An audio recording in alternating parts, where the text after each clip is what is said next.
Theo tài liệu của cả Việt Nam và Trung Quốc, thì vị võ sư đã dạy Thái cực quyền cho bác là võ sư Cố Lưu Hình. Ông sinh năm 1908, mất năm 1990, là người Thượng Hải. Ông được biết đến như một trong những chuyên gia về Thái cực quyền nổi tiếng ở cả trong và ngoài Trung Quốc. Các tài liệu Trung Quốc cho biết, võ sư Cố Lưu Hình học võ từ năm 11 tuổi. Trong suốt cả cuộc đời luyện võ, ngoài việc chuyên tâm luyện quyền, ông còn thăm viếng nhiều danh sư khắp nước để học hỏi thêm sở trường, các môn, các phái. Ông cũng từng giữ chức Phó sử nghiên cứu kiêm trưởng khoa thể dục Thượng Hải và Chủ tịch Hiệp hội Võ thuật Thượng Hải.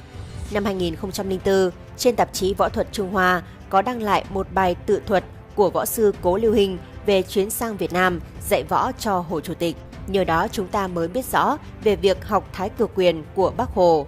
Võ sư Cố Lưu Hình kể rằng ông đã ở Hà Nội từ tháng 1 đến tháng 4 năm 1957 để dạy quyền cho bác.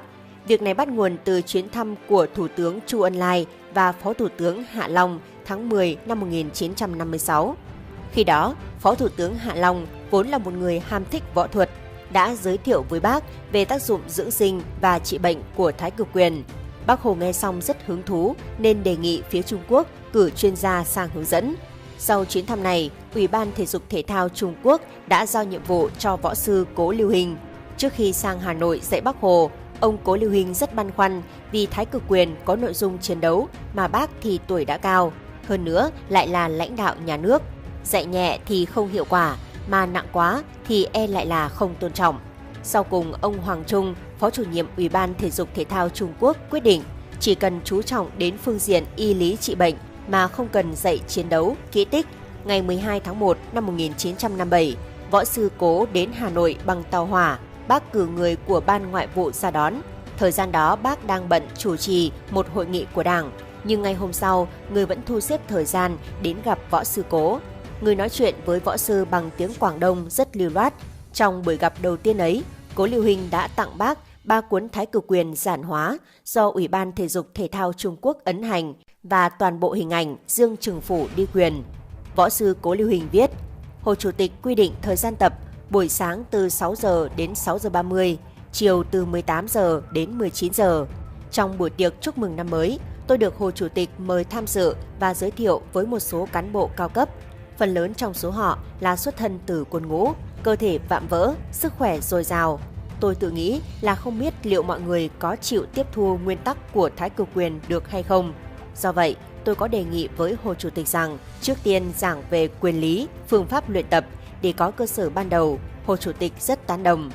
Theo kế hoạch, Bác Hồ bắt đầu tập Thái cực quyền từ ngày 5 tháng 2 năm 1957, theo giáo trình tập luyện trong 40 ngày do võ sư Cố Lưu Hình biên soạn.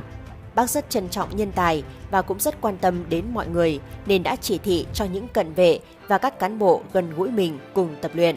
Theo lời tựa cuốn Thái cực quyền của cố võ sư Cố Lưu Hình do ông Tạ Quang Chiến, nguyên Tổng cục trưởng Thể dục Thể thao Việt Nam và cũng là một cận vệ của Bác Hồ thời đó cho biết, người rất trọng nhân tài và quan tâm đến mọi người xung quanh nên chỉ thị cho chúng tôi tổ chức thành lớp học có gần 20 anh chị em cùng tham gia học Thái cực quyền. Chính tại cái sân rộng rãi, trách phía sau bên phải, ngôi nhà một tầng, nơi người đã từng ở và làm việc gần 10 năm sau giải phóng thủ đô. Sáng, người dậy rất sớm để cùng lớp học nghiêm túc theo từng động tác của lão võ sư. Người còn cùng lớp học không bỏ buổi nào nghe võ sư Cố Lưu Hình giảng giải về lý thuyết võ học, võ đạo. Người thường ân cần hỏi han trân trọng và nhiều lần giữ lão võ sư ở lại cùng ăn sáng và trao đổi ý kiến rất cởi mở, thân mật. Bản thân võ sư Cố cũng kể, thư ký Tạ Quang Kiện, có lẽ chính là ông Tạ Quang Chiến và cận vệ trưởng Vương Văn Trương đều nói là buổi sáng người dậy từ 4 giờ, sau đó bắt đầu bật đèn và tự tập Thái cực quyền. Buổi sáng, Hồ Chủ tịch cùng với thư ký, cận vệ, đầu bếp tập 3 đến 4 lần quyền.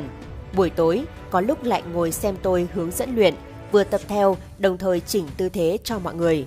Hồ Chủ tịch vốn có cơ bản về võ thuật, cho nên tư thế động tác gọn và chuẩn hơn những người khác, tốc độ cũng nhanh hơn chút, nhưng người cũng kiên trì đợi tập cùng mọi người đến khi nào thuần thục mới thôi. Theo kế hoạch là 40 ngày, nhưng vì vậy mà phải kéo dài thêm. Từ ngày 5 tháng 2 đến ngày 16 tháng 4 đã trải qua 62 ngày luyện. Đến cuối tháng 4, võ sư Cố Lưu Hình về nước vì tháng 7 phải tham gia Đại hội Võ thuật toàn Trung Quốc. Khi chia tay, bác nói, nếu đã vậy thì chúng tôi cũng không giữ anh ở lại nữa. Hy vọng sau này có cơ hội thì lại mời anh sang dạy quyền. Nhưng vào cuối năm đó, võ sư Cố lại có vinh dự dạy quyền cho bác một lần nữa khi bác sang Hàng Châu. Tại đây, bác ở tại Hoa viên Tạ Gia, còn ông Cố Lưu Hình thì được công an thành phố Thượng Hải đưa tới khách sạn Đại Hoa cạnh Tây Hồ. Dịp này, bác tập luyện với võ sư Cố thêm được nửa tháng nữa. Khi chia tay, bác tặng ông Cố Lưu Hình một bức chạm tháp rùa Hồ Hoàn Kiếm bằng ngà voi rất đẹp. Bác Hồ sau khi học được Thái Cực Quyền rất kiên trì luyện tập. Ông Tạ Quang Chiến viết trong tài liệu đã dẫn ở trên. Qua tập luyện của Bác Hồ những năm 1955 đến năm 1957 so sánh với trước đó, chúng tôi thấy Thái Cực Quyền là bài tập mà người yêu thích 13 tại London. Anh Quốc là quê hương của phong trào hướng đạo thế giới, phong trào do Huân tước Baden-Powell sáng lập năm 1907. Trong thời gian ngắn ở London, nhận thấy tổ chức này có thể có ích về sau để tập hợp thanh thiếu niên vào tổ chức giáo dục, rèn luyện nhiều mặt, khơi dậy lòng yêu nước, yêu thiên nhiên, gắn bó trong cộng đồng bình đẳng. Bác Hồ đã tham gia là hướng đạo sinh đầu tiên của Việt Nam. Ngày 31 tháng 5 năm 1946, người gửi thư nhận lời làm chủ tịch danh dự của Hội Hướng đạo Việt Nam. Cựu Bộ trưởng Bộ Quốc gia Giáo dục đầu tiên của nước ta là Vũ Đình Hòe trong hồi ký có kể năm 1948, một lần sau cuộc họp Hội đồng Chính phủ có đốt lửa trại, trại trưởng Hoàng Đạo Thúy giới thiệu chủ tịch danh dự khai lửa. Mọi người hết sức ngạc nhiên khi thấy bác bước ra, vừa đi vừa múa hát bài hướng đạo ca. Anh là anh hùng xưa, nhớ hồi là hồi niên thiếu, giấy binh lấy lau làm cờ. Ông Vũ Kỳ, sinh năm 1921, mất năm 2005, thư ký riêng của bác có lần nói vui. Bác Hồ có võ đấy, võ Tây thì học từ năm 1913 ở bên Anh, võ Tàu từ năm 1925, còn võ ta thì... Lần thứ hai vào năm 1925 ở Quảng Châu. Sau nhiều lần đề nghị được về gần Tổ quốc để hoạt động gắn với phong trào trong nước, ngày 25 tháng 9 năm 1924, bác nhận được quyết định của Quốc tế Cộng sản cho phép rời Moscow về Quảng Châu, Trung Quốc. Trên danh nghĩa công khai, người lấy tên Lý Thụy là dân địa phương, làm phiên dịch cho trưởng phái bộ Liên Xô Borodin, cố vấn chính trị bên cạnh Tổng thống Trung Sơn và là phóng viên của hãng Dosta, Cục Thông tin Liên Xô, trong tổ chức mang bí danh Đồng chí Vương. Khoảng 10 năm trước đây, có một bài báo Tết viết về Bác Hồ học võ. Cố Thiếu tướng, Cục trưởng Cục Cảnh vệ Bộ Công an Hoàng Hữu Kháng nhắc lời bác, ngày trước ở nước ngoài, bác cũng tập võ để luyện sức khỏe. Được hỏi, ông Vũ Kỳ cho biết đây là thời gian thuận lợi nhất, bác đã tranh thủ nghiên cứu lịch sử, văn hóa Trung Quốc, học thêm tiếng Hoa và học võ thuật rất bài bản. Điều này giải thích lý do sau này bác tập võ rất nhanh và mọi động tác tiến thủ đều rất điêu luyện. Đó là do người hết sức tận dụng hoàn cảnh thuận lợi trong trường quân chính Hoàng Phố, có các đồng chí sinh hoạt cùng chi bộ trong Đảng Pháp ở Paris từ năm 1921 như Chu Ân Lai, Bành Bái, rồi Trương Thái Lôi, đi cùng chuyến từ Moscow về đây với bác, và các chuyên gia Liên Xô giúp đỡ, nhận người của ta vào học từ lớp đầu như Hồ Tùng Mậu, Lê Hồng Sơn. Chính số anh em này đi học về dạy lại cho bác. Lần thứ ba vào năm 1945 trên nóc Bắc Bộ Phủ. Tình hình tại Hà Nội từ sau ngày 9 tháng 9 năm 1945 càng hết sức căng thẳng vì có thêm đội quân ô hợp của Trung Hoa Quốc dân Đảng sang nước ta để giải giáp quân đội Nhật Hoàng. Chúng còn mưu đồ Hoa quân nhập Việt cầm Hồ, đem theo lũ Việt gian trong hai đảng Việt Quốc, Việt Cách nhằm lật đổ chính phủ Hồ Chí Minh. Những vụ bắt cóc, ám sát cán bộ xảy ra ngày ngày. Tòa Khâm sứ cũ 12 Ngô Quyền là điểm ngắm số 1 của đủ loại gián điệp các nước. Việc bảo vệ tuyệt đối an toàn cho lãnh tụ được Trung ương đặc biệt chú ý. Riêng bác đã lâu chỉ quen tập thể dục thể thao để quân tử phòng thân, người đề nghị anh Kháng, tức Lý, xem có bài quyền nào dễ, hướng dẫn cho bác cùng tập.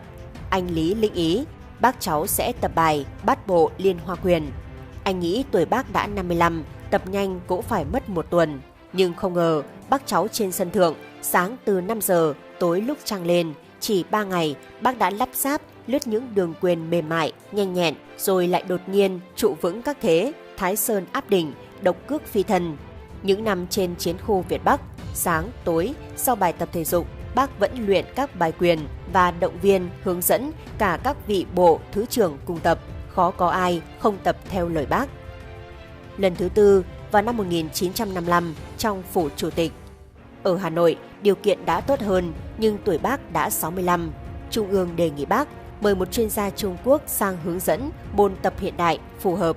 Vậy là tối 8 giờ trong phủ Chủ tịch, trên bãi cỏ khuất sau vườn cây, giáo sư Cố Lưu Hình từ ngoài phố Phan Đình Phùng đi vào đã thấy có mặt Bác. Người trong bộ đồ lụa nâu đứng chắp tay chào sư phụ đúng luật nhà võ. Bác học rất nhanh, chỉ nhìn thấy hướng dẫn một lượt là tập theo chuẩn xác. Cố giáo sư hết lời khen ngợi, hiếm thấy. Hôm chia tay sư phụ, Bác mời cơm cảm tạ. Trước khi vào bữa, Bác chủ động đề nghị được biểu diễn thu hoạch đợt học để sư phụ phê bình. Giáo sư cúi đầu chắp tay, không dám, chỉ xin Chủ tịch nếu được cho xem bài Thái Cực Quyền do chính người tự biên cho phù hợp với mình. Bác đi bài quyền nhẹ nhàng, uyển chuyển, hết sức điều luyện. Khi vào thế kết thúc thân thu vái chào, vị giáo sư vội đứng lên chắp tay. Hấn hảo, chuẩy hảo, chinh phục chủ trì. Rất tốt, cực tốt, kính phục Chủ tịch. Ông Vũ Kỳ cho biết, khi làm bất cứ việc gì, dù nhỏ hay lớn, Bác đều có kế hoạch và chủ trương 1, biện pháp 10. Như tập võ, Bác luôn nhớ các động tác rồi vẽ ra, dán lên chỗ dễ thấy, càng thuộc nhanh và nhớ lâu. Ông còn tiết lộ, chỉ các vị công phu tập luyện các môn pháp ở trình độ cao mới biết các thế võ điều luyện thể hiện cái thần của từng tư thế, chính là sự nhuần nhuyễn của pháp thiền động trong bất kỳ trường phái dưỡng sinh hay võ thuật nào mà Bác Hồ đã đạt tới trình độ đó, do người kiên trì rèn tập lâu năm, phối hợp giữa luyện, khí, tâm, hình, thở, theo thuyết lý thiên địa nhân nhất thể của phương Đông. Vì vậy, Bác đã được Tổ chức Khoa học Giáo dục và Văn hóa Thế giới UNESCO tôn vinh là nhà văn hóa kiệt xuất của nhân loại, một vĩ nhân